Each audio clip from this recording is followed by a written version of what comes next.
cinta efektif ini menjadikan kita mampu menjalankan kehendak Allah, membuat Allah senang pada kita. Ya, jadi cinta ini sama, cuma maksudnya dilihat dua sisinya oleh Fransiskus dari Sales. Dengan cinta afektif kita tuh merasakan hiburan dari Allah. Dengan cinta efektif membuat kita akhirnya bisa dan mau melakukan kehendak Allah walaupun sulit. Ya, jadi makanya orang yang sudah hidup doanya baik, dia mengalami persatuan cinta dengan Tuhan, dia tuh kuat menanggung banyak penderitaan. Yang penderitaan yang bukan karena salahnya dia loh ya, tapi penderitaan mungkin inilah yang disebut salib. Penderitaan karena orang lain, mungkin memfitnah dia, mungkin suaminya jahat, mertuanya jahat, atau dia dibeda-bedakan oleh orang tua. Itu kan bukan salah dia. Siapa yang minta dilahirkan, misalnya ada saudara, saya punya teman, dia tuh luka batin sampai sekarang sama mamanya, karena dia dibeda-bedakan dengan saudaranya perempuannya yang lain. Dia dibilang hitam dan jelek, saudaranya dibilang putih dan cantik. Nah, ini membuat dia terluka. Ya, nah, tadi saya mau ngomong apa ya?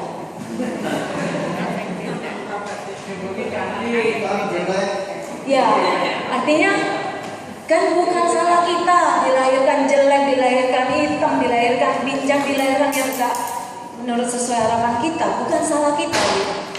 Nah, ya kan? Tapi bagaimana kita bisa menerima salib dalam hidup kita? Itu karena kita melakukannya dengan cinta. Kita, kalau menurut Fransiskus Sales ini, dengan cinta efektif kita memikul salib.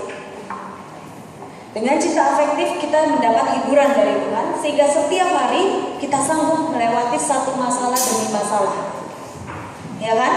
Bapak Ibu yang duduk di sini bukan orang yang mungkin mulus-mulus saja hidupnya, pasti banyak masalah, pergumulan. Kalau tidak mungkin juga Anda nggak di sini. Mungkin loh ya. Saya juga, karena saya banyak mengalami masalah mulai kecil, orang tua dan dari dalam keluarga. Akhirnya saya juga cari Tuhan. Ya, dan dengan cari Tuhan, saya menemukan yang paling berarti itu. Ya. Nah, jadi dengan cinta afektif ini bisa kita dapat dalam persahabatan dengan Tuhan. Tuhan menghibur. Afektif itu yang utama. Efektif itu yang sekunder. Apa artinya? Tanpa cinta, maka suatu tindakan itu tidak ada nilainya. Jadi kita perlu melakukan segala sesuatu itu dengan cinta dari Tuhan dan atas dasar cinta pada Tuhan, sehingga perbuatan kita itu bernilai di mata Allah. Cinta kasih yang lemah itu nilai supernaturalnya juga lemah. Saya kan sudah pernah bilang, mungkin Anda hanya mengatur kursi, tetapi dengan cinta dan kesadaran melakukan untuk Tuhan, supaya saudara-saudaraku duduk di sini itu enak, nyaman. Saya ngaturnya yang benar, jaraknya juga pas, tidak terlalu sempit, tidak terlalu longgar, karena dengan cinta melakukan, efeknya tuh bagus, hasilnya bagus. Nah, dibandingkan misalnya saya nih yang berdiri, kayaknya kan Anda semua ini lihat saya, tapi kalau saya sendiri tidak melakukan ini dengan cinta karena ingin memuliakan Tuhan, maka sebenarnya perbuatan mengatur kursi itu lebih besar nilainya. Kalau cintanya dia waktu mengatur kursi itu memang lebih besar. Perbuatan yang sukar tidak otomatis jasanya besar. Jasa dalam hal ini tuh nilai di mata Tuhan, ya, tidak otomatis besar. Orang yang mulai pagi sampai malam di gereja, semua tenaganya udah dipakai untuk melayani, ya, tapi ngomel, bilang oh yang lain gak ada yang bantu, aku kerja sendiri, ngomel aja gitu. Tapi dia merasa dia sudah berbuat paling banyak, paling capek. Nah, itu nggak otomatis nilainya besar di hadapan Tuhan, begitu, ya. Nilai tinggi itu karena hanya butuh dorongan cinta yang lebih besar. Jadi artinya gini, pekerjaan yang lebih sulit, ya, Misalnya dia itu pergi misi keluar pulau, meninggalkan mungkin pekerjaannya. Artinya mungkin dia nggak berkeluarga, pergi ke luar pulau untuk menjadi misionaris, menjadi penginjil. Itu kan kayaknya sulit, masuk ke hutan, meninggalkan rumahnya yang enak gitu. Kayaknya sulit. Nah, pekerjaan ini dianggap nilainya besar hanya karena dia itu melakukannya mungkin dengan cinta yang lebih besar. Jadi semua ukurannya itu cinta. Seberapa besar cintamu di dalam melakukan pekerjaan itu? Mungkin bisa ditangkap ya? Baik. Cinta afektif harus diwujudkan dalam cinta efektif. Cinta diuji dalam perbuatan. Jikalau kamu mengasihi aku, kamu menuruti perintahku. Jadi ini penting, kalimat afektif yang utama, efektif yang sekunder. Jadi kalau kita melayani orang yang sakit, walaupun dia cerewet, tidak berterima kasih pada kita, melayani mertua mungkin yang selalu marah pada kita walaupun kita sudah berbuat baik. Kenapa dikatakan afektif yang utama? Artinya yang mendorong kita, yang mendasari kita, yang menggerakkan kita itu adalah harus cinta afektif, cinta yang dari Tuhan, untuk kita melakukan pelayanan kasih kepada orang lain. Maksudnya begitu ya. Nah, ini yang mau kita capai itu persatuan transforman, puncak cinta yang bersatu dengan Tuhan. Artinya kita harus sampai pada itu. Kalau tidak, sia-sia yang kita lakukan. Nanti jangan-jangan kita udah capek nih melayani di dunia, kita udah melakukan semuanya, tapi kita sendiri nggak diubah oleh Tuhan. Maka nanti pada waktu mati Tuhan bilang, aku nggak kenal kamu. Padahal kita bilang, aku sudah kemana-mana pelayanan, menginjil, bersaksi, tapi Tuhan bilang, aku nggak kenal kamu. Kenapa? Ya karena kita sendiri tidak melakukan itu untuk Tuhan, mungkin untuk diri sendiri. Jadi itu tidak mengubah kita.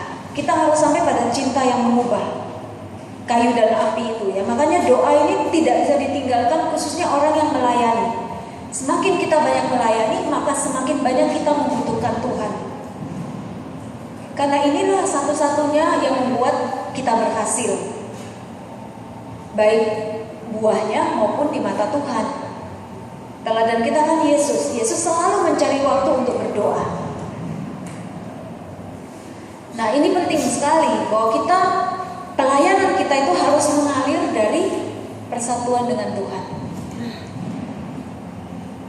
Nah, ini persatuan transforman menurut Yohanes Salib itu kita tidak melekat ya. Sekali lagi kata kelekatan ini saya banyak mengulang. Karena apa? Karena Anda yang sudah hidup di dalam Tuhan itu mungkin tidak lagi melekat pada dunia, tidak terlalu nemen ya. Tidak mencari uang, tidak mengejar uang 24 jam, 7 hari seminggu, tidak. Anda punya waktu untuk Tuhan tuh banyak. Tapi ada bahaya Anda juga melekat pada kesombongan rohani ya. Kita semua itu ada bahaya ke situ. Nah, tapi di dalam doa kita terus dimurnikan oleh Tuhan. Jadi jangan takut melayani sepanjang kita berdoa. Selama kita berdoa, Anda jangan takut Anda sesat ya. Karena Tuhan akan terus mengubah hati kita supaya kita menjadi semakin serupa dengan Dia. Sampai kita sungguh-sungguh mengenal Allah. Jadi yang disebut sahabat Allah itu adalah mereka yang mengenal ya, bersahabat dengan Allah, punya persatuan mesra dengan Allah. Nah, buahnya apa?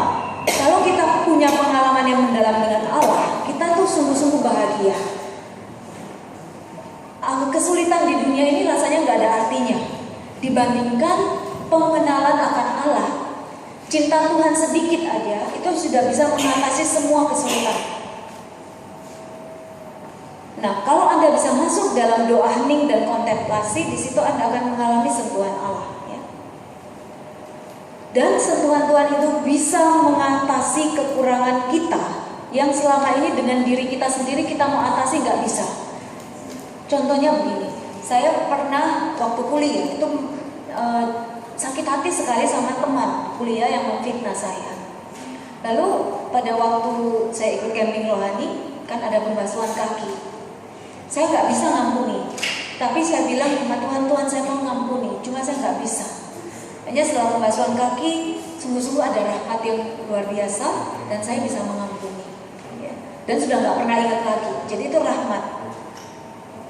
Nah, menghapuskan penderitaan yang memberikan keberanian untuk menderita bagi Kristus. Jadi orang yang melayani Tuhan kayaknya tuh menderita, tapi ada sukacita karena memang ada rahmat yang ilahi di dalam dirinya.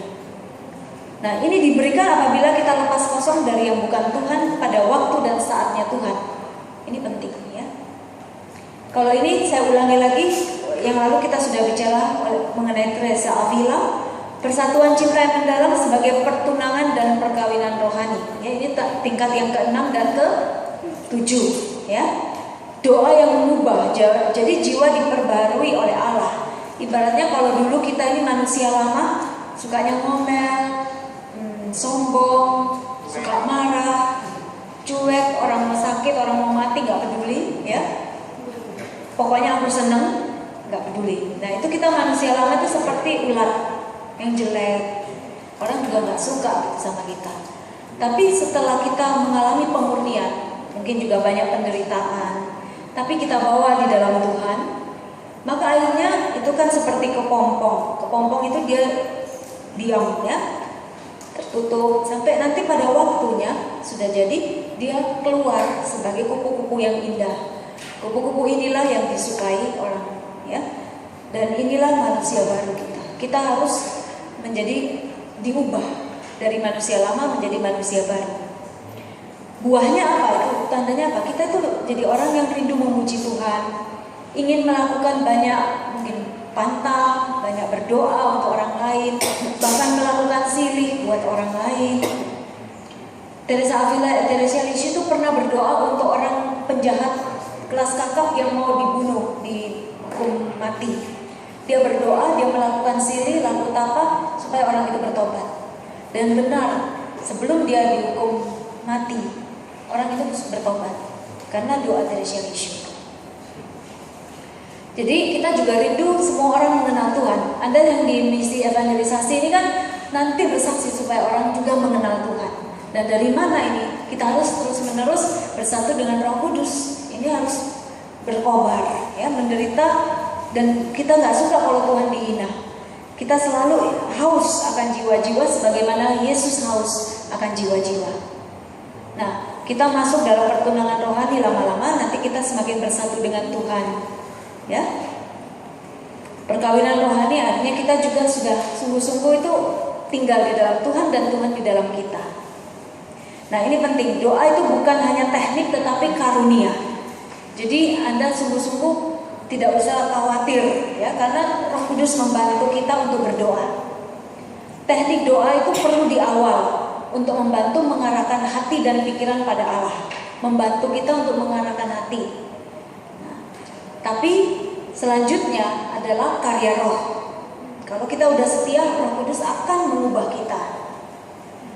Jadi doa itu adalah persahabatan mesra dengan Allah. Percakapan dari hati ke hati. Kalau Anda sudah bisa seperti itu, ya Anda sahabat Allah, ya.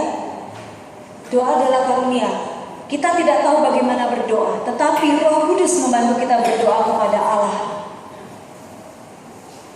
Sehingga nanti kalau Anda sudah biasa berdoa 1 jam sehari, nanti keluar dari kamar doa, sepanjang hari itu Anda masih merasakan, menyadari kehadiran Allah, kehadiran Roh Kudus yang menyertai setiap aktivitas kita. Jadi hadiran Allah itu tinggal bersama kita. Kalau kita itu sungguh bersatu dengan Tuhan dalam hadiratnya, maka hadirat itu akan terus ada bersama kita. Sehingga kita tiap hari itu bisa melakukan banyak pekerjaan dengan sukacita. Sehingga apa yang dikatakan Paulus, bersukacitalah senantiasa, itu bisa, ya. Bila Yesus merasa doa itu penting, maka kita juga perlu memprioritaskan doa. Yesus di tengah kesibukan selalu berdoa, baik pagi atau malam hari dia naik ke bukit. Nah, ini penting sekali, ya, bahwa kalau kita mengenal Allah, kita menjadi sahabat Allah, itu sudah segala-galanya. Itulah yang membuat hidup kita ada artinya. Sukacita, kebahagiaan itu mengalir dari persahabatan dengan Allah. Ini pasti, ya. Agustinus juga mengatakan kita diciptakan oleh Allah dan kita hanya bisa istirahat di dalam Allah. Barang-barang tidak bisa membuat kita bahagia. Karena apa? Barang itu lebih rendah daripada kita.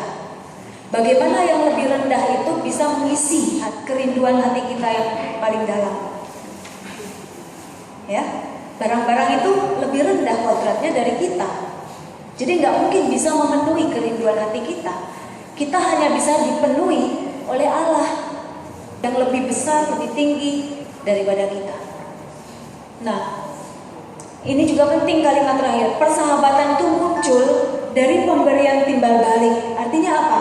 Kita memberikan kepada Tuhan persembahan waktu, ya, tenaga kita, kerinduan kita, dan Tuhan memberikan kepada kita dirinya. Tuhan memberikan kepada kita anugerah doa, karunia iman. Ini penting. Anda kalau punya iman, Anda itu tidak takut loh hidup. Dan segala-galanya mungkin bagi orang yang beriman.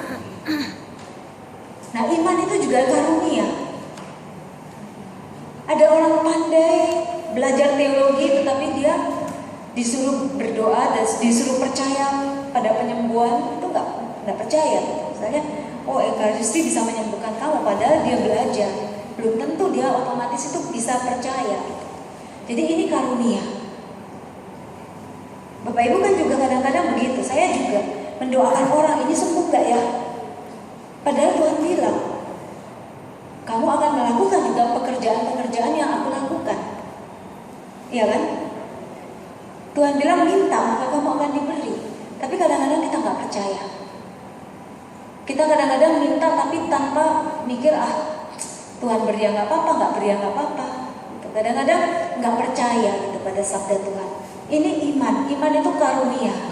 Jadi semakin banyak kita membaca kitab suci, hati kita dibersihkan, semakin kita juga diberikan rahmat itu. Makanya perlu lengket dengan Tuhan. Ini kuncinya. Nah, kalau kita memberi anugerah, kita memberi waktu yang terbaik, maka Tuhan memberi dirinya. Memberi dirinya itu udah segala-galanya. Ya kan, Bapak Ibu yang sudah menikah, atau mereka yang masih pacaran, kalau ditanya kamu mau apa dari pacarmu? Mau laptop kah? Atau mau coklat? Mau perhiasan? Mau arloji? Waktu itu saya memberikan pada anak muda. Atau mau dirinya atau cintanya? Oh ya cintanya gitu. Sama Bapak Ibu juga kan? Mau barangnya atau mau cintanya? Ya cintanya. Kalau cintanya dapat, barangnya dapat. Kalau barangnya ada, belum tentu hatinya buat kita. Kalau kita udah punya hatinya, yang lainnya itu kita bisa punya gitu. Ya. Seperti itu. Cinta menuntut prioritas. Kalau kita cinta pada Tuhan, ya itu ada komitmen. Ini prioritas gitu. Tuhan itu prioritas.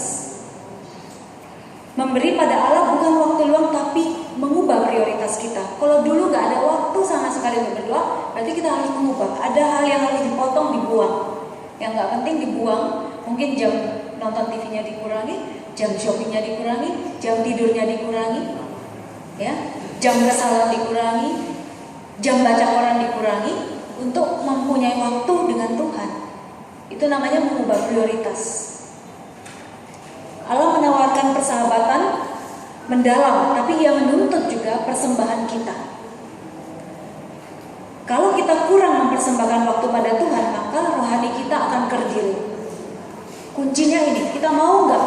Semua orang ini punya waktu yang sama. Anda diberi waktu yang sama 24 jam. Tinggal Anda mau nggak? Seberapa besar kemurahan hati Anda untuk memberikan pada Tuhan waktumu yang terbaik.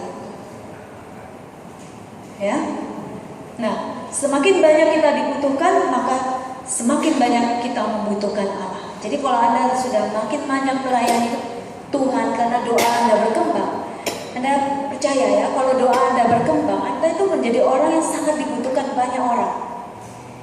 Karena dengan hidup doa Anda berkembang, maka Anda itu menjadi orang yang sungguh-sungguh membawa damai, punya kebijaksanaan, punya hikmat. Sehingga ketika Anda ada di satu tempat, Anda itu dibutuhkan banyak orang. Anda jadi orang yang bijaksana karena Anda punya hikmat. Ya, karena rajin baca kitab suci, rajin berdoa. Dan Anda diubah diubah ya oleh Tuhan di dalam doa. Ya. Nah, jadi orang yang berdoa dia pasti akan berbuah. Pasti akan berkembang hidupnya dan pelayanannya dan karyanya. Nah, ini sedikit lagi misteri kehadiran Allah. Kalau kita lihat bagaimana sih Allah hadir dalam ciptaannya? Kalau orang beriman, dia bisa melihat Allah hadir dalam setiap perkara. Anda kan bisa bilang, kalau tadi Ibu Susan bilang, pagi saya dengar burung berkicau, saya tahu ini anugerah Allah yang perlu disyukuri, makanya saya memuji Tuhan, saya masih bisa bernafas. Itu kesadaran. Kalau orang beriman, dia sadar bahwa Allah hadir dalam hidupnya. Nah, dalam puri batin dikatakan Allah bertata kan di ruang tengah, di situ terang. Tapi di luar puri itu gelap. Artinya orang yang dalam dosa berat hidupnya gelap. Tapi orang yang di dalam Allah hidupnya terang. Tapi kadang-kadang masih ada hambatan-hambatan kelekatan. Ya. Nah, jalan masuk ke pusat batin adalah doa batin, doa hening, doa Yesus, doa kontemplasi. Doa lisan boleh asal betul-betul dengan cinta. Ini gambarnya puri batin itu kira-kira begini. Tuhan bertata di pusat. Ini ada ruang-ruangnya. Ya. Nah, kehadiran Allah itu 3. Kita bisa lihat, kita bisa artikan dalam 3 hal. Yang pertama itu dalam ciptaannya. Sebagai pencipta, Allah hadir di dalam segala ciptaan. Ya, Allah hadir dalam segala ciptaan. Dalam burung-burung, dalam tumbuhan, gunung, alam semesta, kita bisa lihat, oh ini penciptanya Tuhan. Ya. Yang kedua, kehadiran karena rahmat. Apa itu? Allah hadir dalam diri orang beriman karena rahmat. Jadi kalau orang itu tidak dalam keadaan dosa berat, Allah itu hadir. Roh Kudus selalu hadir dalam diri orang itu. Tapi orang itu seringkali tidak menyadari bahwa Allah hadir dalam dirinya. Jadi kehadiran Allah itu masih tersembunyi. Yang ketiga, kehadiran sebagai sahabat. Nah, kita menyadari kehadiran Allah. Allah hadir, kita menyapa Allah yang hadir dalam diri kita. Ini kita kehadiran Allah sebagai sahabat dalam diri kita. Ya, kita menyadari Allah hadir dan kita menyapa Allah. Jadi ada hubungan pribadi, ada persahabatan, ada cinta. Seperti itu. Jadi makin lama itu makin mesra, makin mendalam. Nah, ini bedanya nih orang yang mengenal Tuhan dan orang yang tahu tentang Tuhan. Orang yang tahu tentang Tuhan itu banyak berbicara tentang Allah. Ngomong Allah itu gini, sukanya diskusi, sukanya apa? Sukanya diskusi, sukanya berargumentasi. Tapi dia tidak pernah mau sungguh-sungguh mengenal Allah. Tapi orang yang berbicara dengan Allah itulah orang yang berdoa. Ya. Banyak pengetahuan tapi tidak mengenal Allah. Bagaimana mengenal Allah? Yaitu dia harus bertobat, harus mencintai. Kita hanya mengenal Allah kalau kita menjadi sahabat Dia. Nah, teolog sejati, orang yang sungguh-sungguh mengenal Allah haruslah orang yang juga berrelasi pribadi dengan Allah lewat doa. Ini yang paling penting. Bukan tahu tentang Allah, tapi mengenal Allah. Bukan berbicara tentang Allah, tetapi berbicara kepada Allah. Jadi kehadiran Allah kalau di dalam perjanjian lama itu kan dalam tabut perjanjian. Ya, Anda tahu tabut yang selalu dibawa-bawa dalam kemah itu. Kemudian dalam perjanjian baru, kehadiran dalam Roh Kudus itu sudah ada di mana-mana, tidak dibatasi oleh ruang dan waktu. Dan Roh Kudus itu hidup dalam diri setiap orang yang sudah dibaptis. Oleh sebab itu kita perlu hidup benar, karena kita ini kenisah Allah, kenisah Roh Kudus. Jadi kita harus hidup baik. Habis ya waktunya. Ini tinggal sedikit saya selesaikan ya. 3 menit lagi supaya nanti sesi berikut kita sudah masuk dalam doa. Kita akan doa, kita akan masuk dalam memuji menyembah Tuhan, dan kita sungguh-sungguh mohon karunia Tuhan untuk doa, karunia iman dan karunia doa. Jadi misteri kehadiran Allah itu sebenarnya praktis. Orang terlalu jelimet mikirnya. terlalu sulit dan tidak percaya. Itu aja. Padahal itu gampang. Kalau Allah janji kita percaya, ya kita dapat, gitu loh. Ya, Allah mengundang kita untuk memasuki persahabatan dengan Dia, dan kita mau menyambut tawaran Allah. Itulah terjadi di situ, rahmat Tuhan itu mengalir dalam diri kita. Nah, kontemplasi adalah aktivitas yang paling subur secara rohani. Jadi kalau kita ini mau sungguh-sungguh hidup rohani kita baik, masuklah dalam doa sampai kita sungguh-sungguh berjumpa dengan Allah dalam keheningan atau dalam sabdanya, di mana kita mengalami Allah sungguh-sungguh menyapa kita. Tapi sekali lagi jangan dipaksakan, ini adalah karunia. Nah, ini kehendak Allah itu yang pertama, itu ke Yesus juga dalam hidupnya itu mencari kehendak Allah. Kita pun harus seperti itu. Jadi selesai kehendak Allah. Kalau kita mencari kehendak Allah, inilah pangkal keberhasilan. Kita menjadi manusia yang sejati. Ingat apa? Yang berdoa itu siapa? Manusia. Binatang itu tidak berdoa. Jadi kalau Anda mau menjadi manusia sejati, bedanya dengan binatang itu adalah kalau Anda berdoa. Ya, baik. Silakan istirahat. Nanti setelah ini kita masuk di dalam doa.